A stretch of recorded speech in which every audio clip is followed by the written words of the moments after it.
Oke Wak, jadi sebelum kita bahas ke tragedinya, kita mundur sedikit ke belakang dulu Wak ya, biar kita sama-sama paham gimana awal mula Jepang bisa masuk ke wilayah Cina dan kenapa mereka ini sampai menguasai banyak sekali industri di sana. Soalnya semua kekejaman yang nantinya terjadi di tambang bensiu ini Wak, sebenarnya berakar dari ambisi besar Jepang untuk jadi penguasa Asia Wak. Kita mulai ya. Jadi seperti yang kita tahu, di akhir abad ke-19 Wak, Jepang ini punya ambisi besar.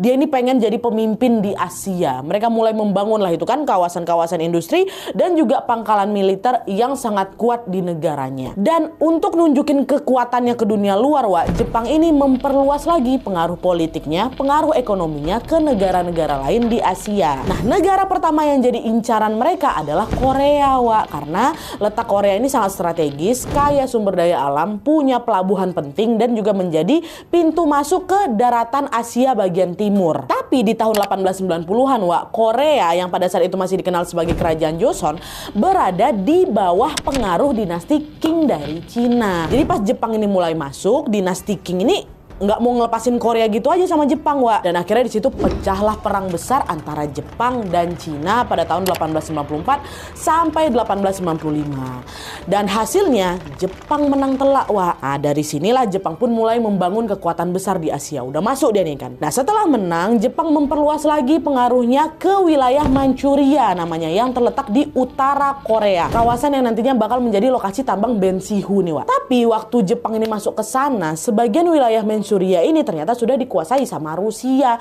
termasuk jalur kereta api South Manchuria Railway, jalur transportasi vital di Asia waktu itu. Nah, ngelihat Rusia ini punya pengaruh besar di Manchuria Wak, Jepang ngerasa terancam ya kan. Kalau Rusia nggak pergi dari Manchuria nih, misi kita untuk menjadi pemimpin Asia bisa gagal total kata mereka. Akhirnya mereka pun menyerukan perang melawan Rusia pada tahun 1904 sampai 1905 yang dikenal dengan Perang Rusia-Jepang Wak. Dan lagi-lagi di sini Jepang menang. Perang itu diakhiri lewat perjanjian Portsmouth yang isinya memberikan Jepang hak atas beberapa wilayah penting bekas kekuasaan Rusia kemarin, termasuk jalur South Manchuria Railway tadi, rel kereta api tadi. Nah, sejak saat itu Jepang pun punya pijakan kuat Wak di Manchuria, dan dari sinilah mereka mulai menguasai jalur transportasi, jalur perdagangan, serta perlahan-lahan masuk ke sektor industri, termasuk industri pertambangan.